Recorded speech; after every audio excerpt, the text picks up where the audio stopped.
Hi, it's Dr. Jamie here. Today I'm talking to you about a topic that is really important for those people that might be in therapy at the moment or might be planning on entering into therapy at a later stage. And that is, how do I get the most out of therapy? I've been working as a psychologist now for 11 years. And in that time, I've seen clients that have got some truly remarkable results. They have just made massive changes in their life, got fantastic outcomes. I've seen people that have got, kind of okay outcomes. And I've also seen people that, really not a lot changes for them throughout the course of therapy. And so I want to focus today on the cohort of clients that do well in therapy. What are the things that they do to increase their chances of success, and what can we learn from them?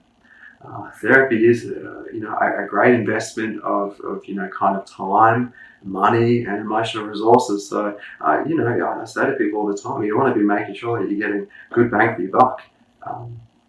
And so, firstly, those that tend to do well in therapy come consistently and really prioritize therapy by coming every week or every fortnight.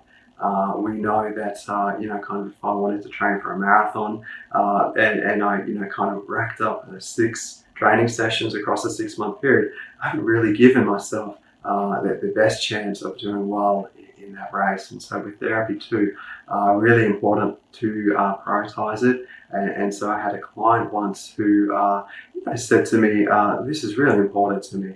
And so he was doing a bunch of sport and other things outside of his full-time job, and actually made the decision to take a step back from that stuff while he was sort of seeing me, so that he could really devote himself to sort of therapy inside and outside of our work together. It wasn't something that I asked him to do, but it was a choice that he made because he wanted to really get the best from that experience. Secondly, they have a clear focus of what they want to talk about each session, which is often linked to the problems that have brought them into therapy in the first place. They spend time mentally preparing before each session, and also spend some time after each session reflecting on what happened, what did they learn about themselves, and how might they apply some of the things that they learned in a way that takes their life forward in a meaningful direction. Thirdly, they really prioritize addressing not just symptom reduction, but addressing the underlying causes or difficulties. So if I'm prescribed a course of antibiotics from my GP for an infection or something like that, and I take 1 or even 2 of them and kind of throw the rest out or put it in a drawer or cupboard somewhere, I haven't taken enough of that medication in order to get better.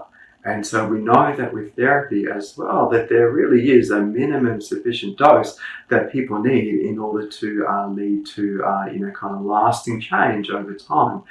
So focusing just on symptom reduction, things on the outside might appear to be okay, but over time, there can be sort of a return of symptoms or kind of really new symptoms that start to develop. So kind of like, sort of if you bake a cake, and you take the thing out of the oven before you're supposed to, it might look okay on the outside, but then once you start to cut into the thing, it kind of goes all floppy and sort of collapses.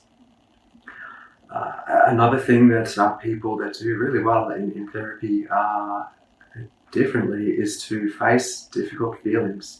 A client that comes to mind is a male in his 40s that I've been seeing for quite some time now. He was coming to me because he had anxiety and panic attacks almost every day.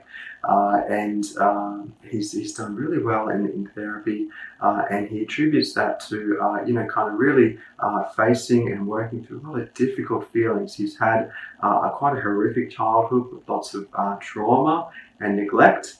And so that's been a big part of our therapy. He'll often say to me that, this is the best and worst part of my week. I often feel at the end of our sessions that I've gone, 12 rounds in a boxing ring, but my life is so much better for it. And so, kind of listening to anxiety in session, being anxious in session isn't a bad thing. It's actually a good thing. Because it suggests that kind of what you're talking about is meaningful and important. It is important though to be able to identify with your therapist where your threshold is for being able to tolerate anxiety, because we all have a limit to how much we can cope with. And so being able to stay kind of within that threshold is really important. If we don't have kind of any anxiety in session, then really not a lot sort of changes. That the growth and the change and the outcomes really happen, when feelings are being stirred up, processed, worked through, and in order to get there, there's a little bit of anxiety that happens before that. And lastly, those people that do well in therapy are open and honest with their therapist about aspects happening in their own life, but also aspects happening in therapy that need addressing. A client that has only recently started seeing me said to me during our first session, I've seen psychologists before, but it hasn't really worked out for me. And I said, well, do you have any ideas as to why that might be? And she said, well, I don't tend to sort of open up to them. I tend to sort of hold back. And I said, well, okay, well, what sort of degree of openness would you like to have here with me? And so being able to be open about really difficult things, it takes a lot of courage, but it is key in being able to, really get the most out of therapy as well. We know that therapists aren't the best predictors at being able to, predict or tell when therapy isn't off track. And so being able to communicate to them, hey, look, I think something's sort of missing here, or, we're talking about this, but really this is the thing that's important to me. Being able to have those conversations are also really important too. So I do hope that these tips or ideas are helpful for people out there that are in therapy at the moment, or considering heading into therapy, or even if you've had therapy before and it hasn't worked out as favorably as you had hoped. There might be some ideas in here that you can sort of take away.